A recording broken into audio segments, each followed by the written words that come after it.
Thanksgiving dinner at my parents' house always felt like a performance. But that night, the stage was set for something I never saw coming. The table was perfect. Crystal glasses, expensive food, practiced smiles. Everyone was laughing a little too loudly, especially when my billionaire grandfather walked in with his lawyer by his side. The room shifted instantly. Shoulders straightened, voices softened, eyes followed his every move. I hadn't been home in years. I only came because he asked me to. Halfway through dinner, he put down his fork and looked directly at me.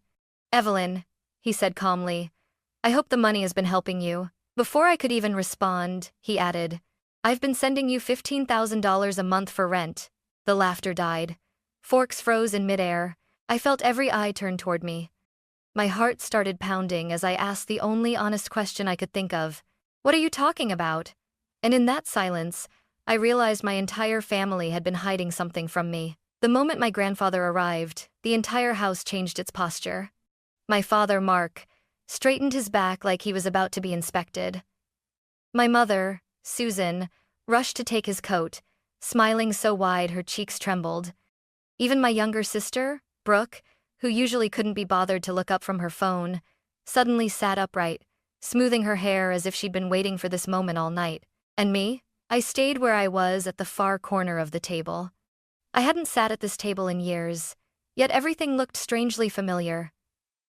The same oversized dining room, the same heavy wooden chairs, the same unspoken rule that we were supposed to look like a good family, no matter how fragile the truth underneath might be. Dinner began like a carefully rehearsed play. My mother kept serving food that no one had asked for. My father laughed at jokes that weren't funny.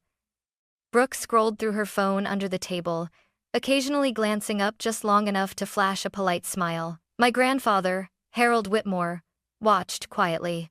He always did. He didn't talk much at first. He didn't need to.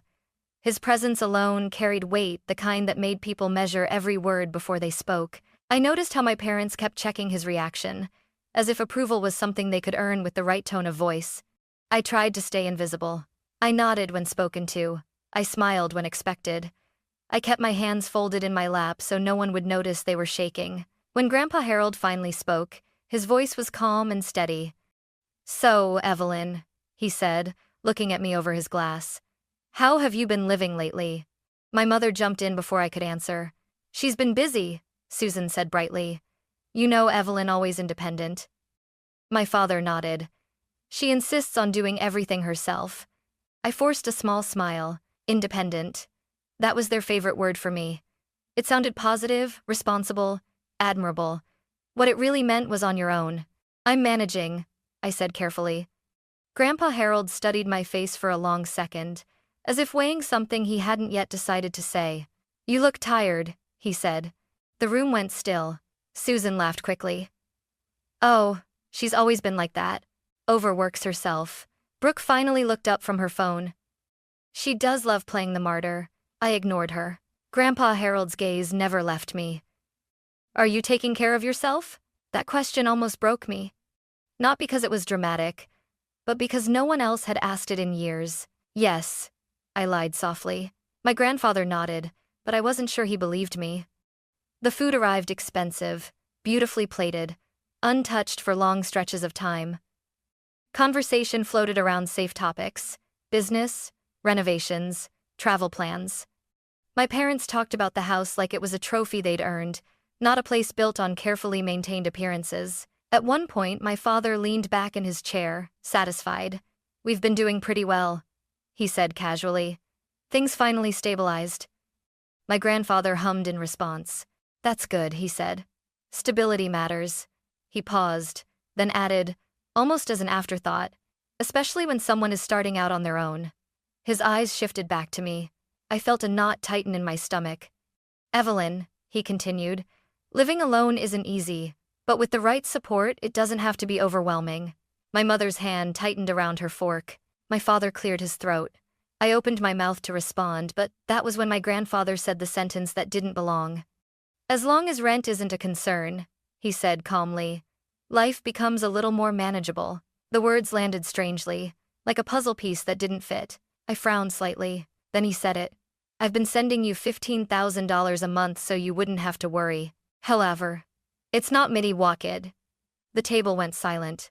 No one moved, no one breathed. And in that frozen moment, I realized something was very wrong, not with what he said, but with how quickly my parents reacted. My father laughed. Too fast, too loud. Dad, he said, waving his hand. You know Evelyn. She doesn't keep track of money. My mother nodded immediately. We help her manage things. I stared at them. They didn't look surprised. They looked prepared.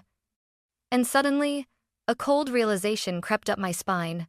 This conversation wasn't new to them. It was only new to me. For a moment, I honestly thought I had misunderstood everyone. Not my grandfather, but my parents. Because the way they reacted wasn't shock. It wasn't confusion. It was coordination. My father laughed again, softer this time, like he was trying to smooth over a wrinkle on an expensive tablecloth. Dad, you're exaggerating, Mark said. You know Evelyn. She doesn't really keep track of these things. I turned to him slowly. Keep track of what? Susan reached for her wine glass, her fingers trembling just enough to notice if you were looking for it.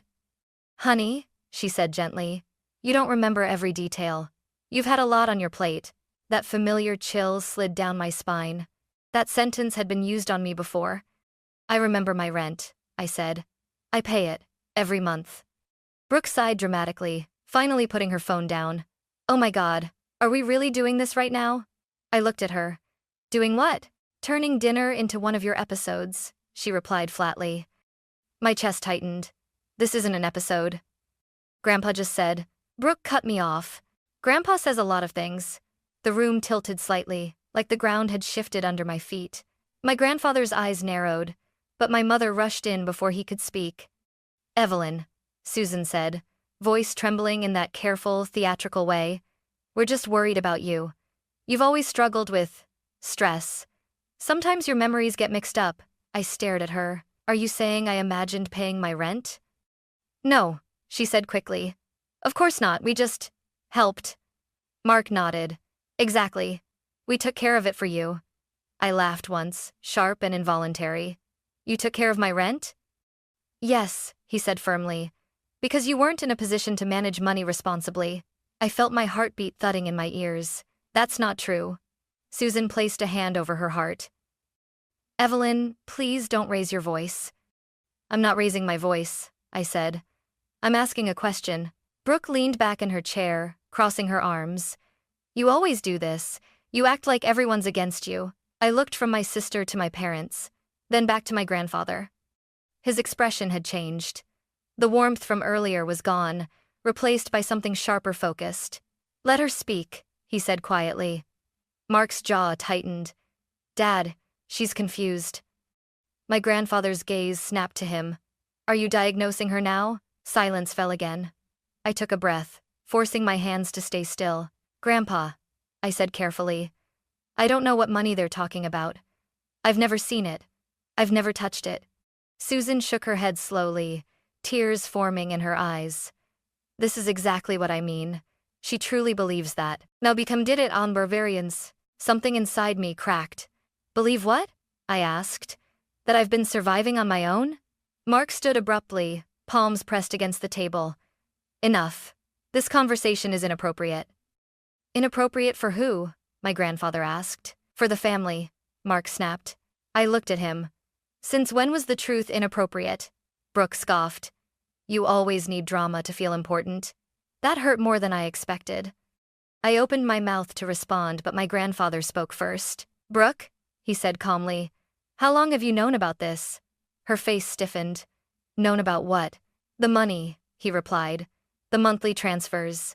She hesitated. Just for a second. It was enough. My stomach dropped. Mark shot her a warning look. Brooke, stop. She looked away. I don't see why this matters. Mom and Dad handled it. That's all. I stared at her.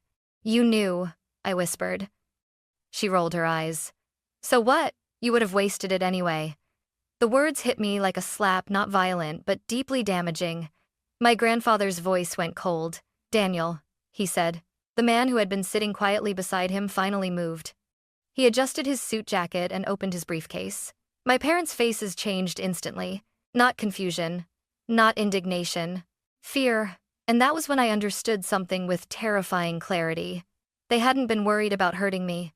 They'd been worried about getting caught. For a long moment, no one spoke. Daniel's briefcase sat open on the table like a quiet threat, but I didn't look at it yet. I couldn't. My chest felt tight, as if every breath had to fight its way out. I looked at my parents instead, at their carefully arranged faces. "You keep saying I'm confused," I said slowly. "So, let me be very clear about what I remember." Susan shook her head. "Evelyn, please, you're upsetting yourself." "No," I replied. "You're upsetting me."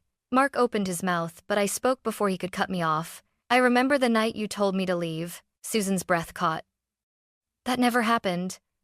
"Yes, it did," I said. "You said I was too much. You said I was draining the family. And you told me I'd figure things out on my own." "That's a lie," Mark snapped. I met his eyes. "Then explain why I didn't have a place to go." The room felt smaller, the walls pressing inward. "I didn't leave for freedom," I continued. "I left because I was pushed." Brooke scoffed. "You're twisting things." I turned to her. "You were standing right there." She looked away. "I remember calling Claire," I said, my voice shaking despite my effort to stay calm. "I remember sitting on her couch, wearing the same clothes for 2 days because I didn't bring anything else." Susan covered her mouth. "This is unbelievable." "It was my life," I said. "Not a story." I took a breath and kept going. Because once I started, I couldn't stop. I remember calculating how many hours I could sleep if I worked a night shift after my day job. I remember standing at a bus stop at 5 in the morning, wondering if I could afford coffee or if I needed that money for medication. Brooke rolled her eyes. "You always exaggerate." I laughed softly. "You posted pictures from Hawaii that same month." Her face flushed. "That has nothing to do with this." "It has everything to do with this," I said. "Because while I was choosing between groceries and rent, you were taking selfies on the beach." Mark slammed his hand on the table. "Enough." My grandfather didn't flinch. I turned back to him, my voice quieter now, more honest. "I never once thought you were helping me," I said. "Because if you were, I wouldn't have been that scared all the time." Susan's voice trembled. "We worried about you." "No," I said. "You worried about appearances." Silence spread through the room like spilled ink. I gestured gently around us. "This house looks different. New kitchen, new furniture, new car outside." Mark's jaw tightened. "When I asked for help," I said. "You told me you didn't have money," Susan whispered. "We were under pressure." "So was I replied. My hands were shaking now, and I stopped trying to hide it. "I paid my rent every month," I said. "Late sometimes, barely sometimes, but I paid it. Because I had to." I looked at my sister one last time. "You knew," I said. "And you let them convince me I was imagining things." Brooke's voice rose, defensive. "You were unstable." My grandfather stood up slowly. The chair scraping against the floor was louder than any shout. "That's enough," he said. Everyone froze. He looked at me not with pity, not with doubt, but with something that felt like respect. "Thank you for telling me the truth," he said. Then he turned to Daniel. "Now," my grandfather said calmly, "show them what I've been asking about." Daniel reached into his briefcase. And in that moment, I understood that my memories, every painful, lonely detail, were no longer standing alone. They were about to be backed by proof. Daniel moved with quiet precision. No anger. No drama. Just paper, neatly organized. He placed the folder on the table and opened it as if this were a business meeting, not the moment my family's carefully built illusion began to crack. "These are bank transfer records," he said calmly. "They were sent directly from Mr. Whitmore's personal account." My father leaned back in his chair, forcing a laugh that sounded hollow even to himself. "This is ridiculous," Mark said. "Anyone can print documents." Daniel didn't react. He slid the first page forward. "Transfer date," he read. "The 3rd of every month. Amount, $15,000. My mother's lips parted slightly, her eyes fixed on the paper, unblinking. Daniel continued, voice steady. "Recipient, Susan Carter." The room went deathly quiet. Susan shook her head slowly. "That doesn't mean anything," Harold was helping the family. Daniel turned the page. In the memo section, he said, it clearly states, Evelyn housing support. My stomach dropped. I felt like the floor beneath my chair had disappeared, leaving me suspended between relief and grief. Relief, because I wasn't imagining things. Grief, because the proof made everything real. Mark stood up again. Dad, you never said this was strictly for her. My grandfather looked at him with a calm that felt almost cruel. I never said it wasn't. Mark's face flushed. You can't just decide that now. I decided it 5 years ago, my grandfather replied. You just chose to ignore it. Daniel laid out more pages, lining them up like pieces of a puzzle no one could deny anymore. 60 consecutive transfers, he said. No interruptions, no missed months. Brooke's breathing became shallow. Susan whispered, this is a misunderstanding. Daniel looked up for the first time, his gaze direct but not unkind. A misunderstanding happens once, he said. This happened 60 times. The word 60 echoed in my head. 5 years. 5 years of wondering if I was weak. 5 years of being told I was irresponsible. 5 years of believing survival was something I had to earn. My grandfather leaned forward slightly. Evelyn never received this money, he said. It wasn't a question. Daniel nodded. There is no record of any transfer to her account. Susan let out a shaky breath that sounded like a quiet collapse. Mark ran a hand through his hair, pacing now. Okay, fine. We managed it. That doesn't mean we stole it. I finally spoke, my voice barely above a whisper. Then why was I still struggling? Mark stopped pacing. Susan looked at me, tears spilling now, but there was no comfort in her eyes, only panic. Daniel turned another page. A few days after each deposit, he said. There were withdrawals, large ones. He paused deliberately. Vehicle payments, credit card balances, travel expenses. Brooke swallowed hard. Daniel closed the folder gently. There is no indication, he said, that any portion of this money was used for Evelyn's rent. The silence that followed felt heavier than any argument. My grandfather straightened. So, he said quietly, I will ask one last time. He looked at my parents. Where did my money go? No one answered. And in that unbearable stillness, I knew. This wasn't just a family argument anymore. It was a reckoning. The silence didn't break on its own. My grandfather broke it. He didn't raise his voice. He didn't slam the table. He simply looked around the room at my father's rigid posture, my mother's trembling hands, my sister's pale face, and said, slowly, so there would be no misunderstanding, what the hell? Every head snapped toward him. I've been sending you, he continued, each word measured, $15,000. Every single month. My chest tightened. I felt the sentence land in my body like a weight I'd been carrying without knowing it had a name. For rent, he added. For Evelyn. My father opened his mouth, closed it, opened it again. That number is ridiculous, Mark said hoarsely. You're making it sound. I am not making anything sound like anything, my grandfather interrupted. I am stating a fact. He turned to Daniel. Read it. Daniel didn't hesitate. From the 3rd of each month, he said, over a period of 5 years, $15,000 per transfer. He paused, then added the line that seemed to drain the color from the room. Total transferred amount, $900,000. My mother gasped.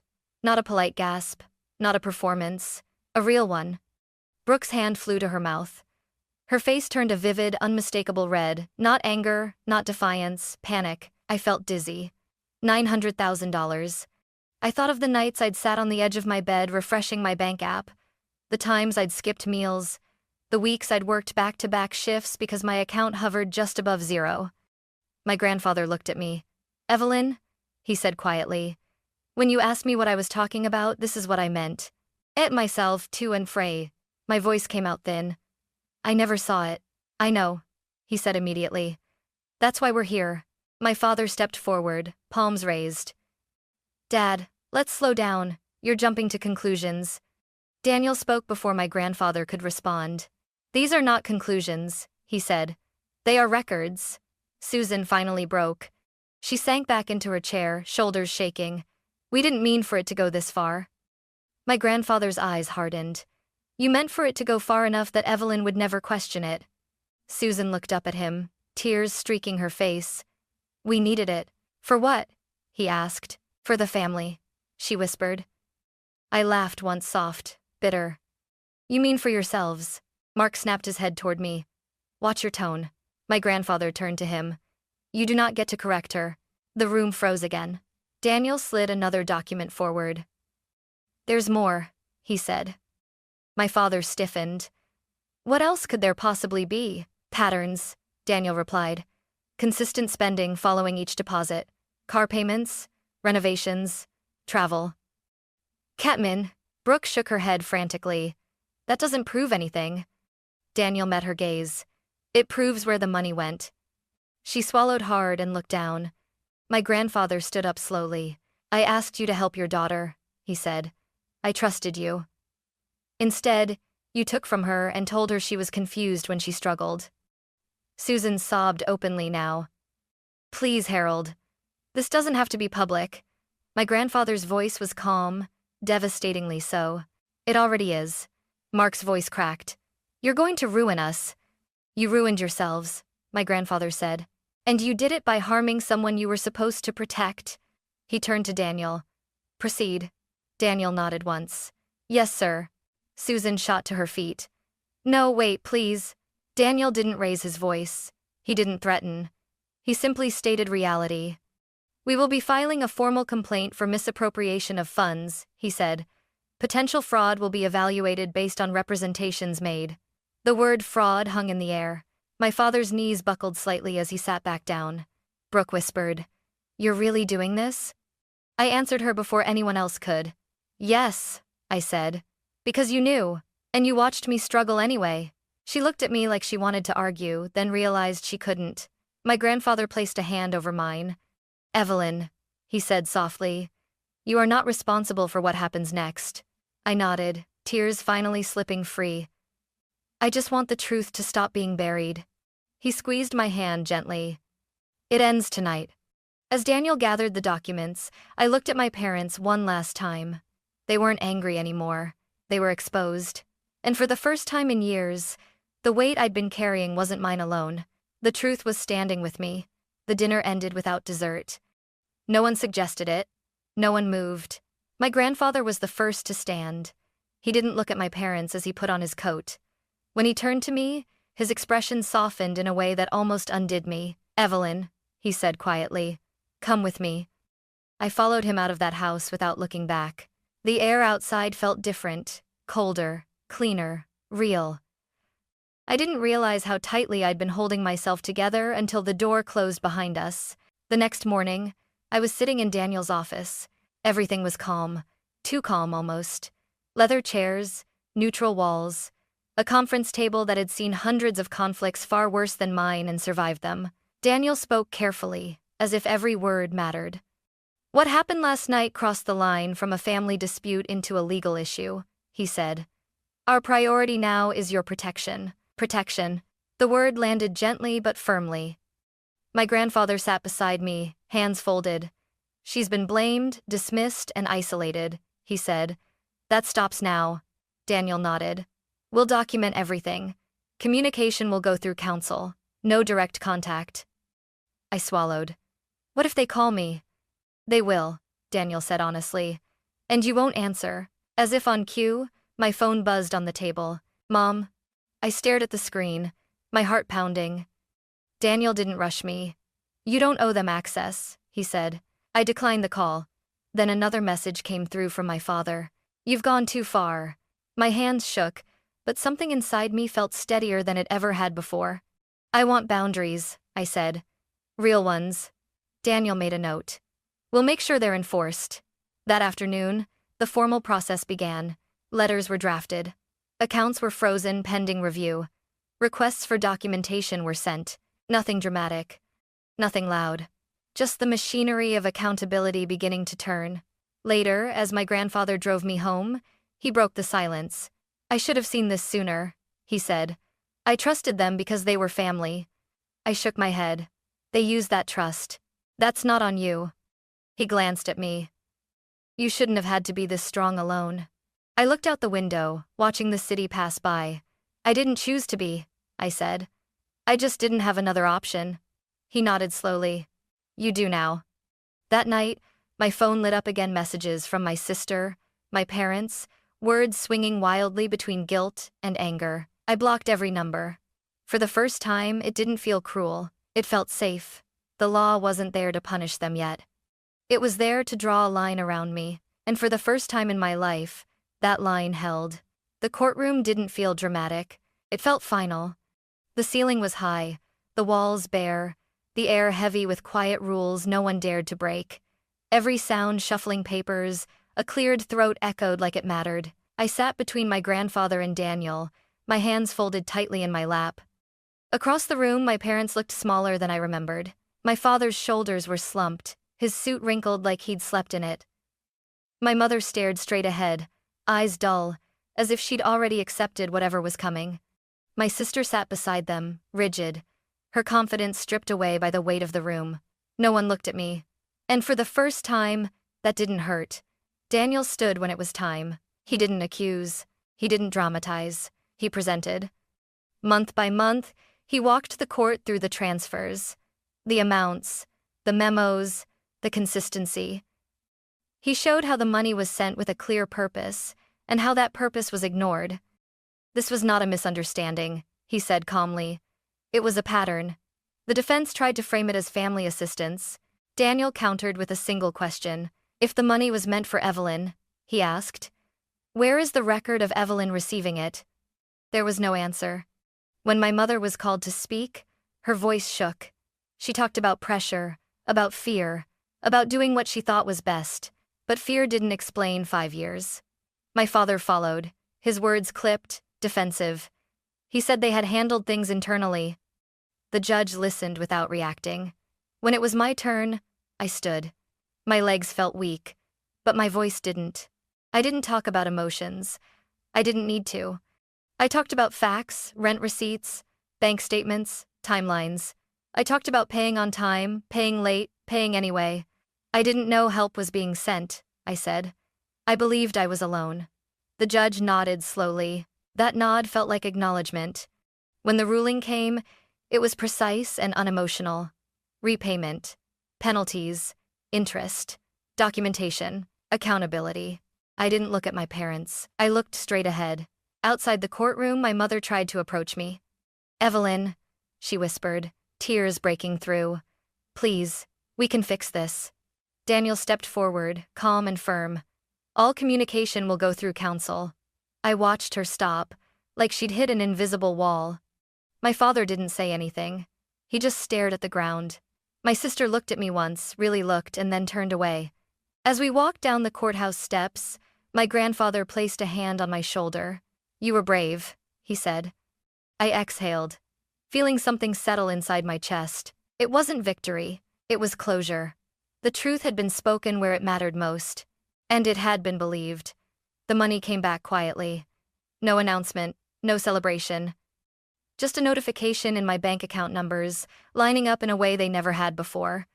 Repayment, interest, documentation, official, undeniable. For a long time, I just stared at the screen. Not because I felt rich, but because, for the first time, reality matched the truth I had been carrying alone for years. My grandfather didn't call it compensation. He called it restoration. This was never about giving you something extra, he said. It was about returning what should have protected you. I didn't rush to spend it. I paid off the debts I had accumulated trying to survive quietly. I rebuilt my emergency savings. I invested carefully, with Daniel's guidance, into the small business I had built from nothing, the one that kept me afloat when I believed no one was coming. And then, slowly, I did something I had never allowed myself to imagine. I chose stability. A modest place of my own. Not impressive, not performative, just peaceful. A space where silence didn't feel threatening, where the door closing meant safety instead of abandonment. My parents never contacted me directly again. Everything stayed documented, filtered, distant. At first, I thought distance would feel like loss. Instead, it felt like oxygen. One afternoon, I sat with my grandfather on his terrace, watching the light shift across the city. You didn't lose your family, he said gently. You found your truth. I nodded. I used to think strength meant enduring, I said. Now I know it also means leaving. He smiled. The dinner that changed everything didn't give me revenge. It gave me clarity. I learned that love without accountability is not love. That silence can be as harmful as cruelty. And that asking for proof doesn't make you cruel, it makes you free. My life didn't end at that table. It started there. And this time, I get to decide where it goes next.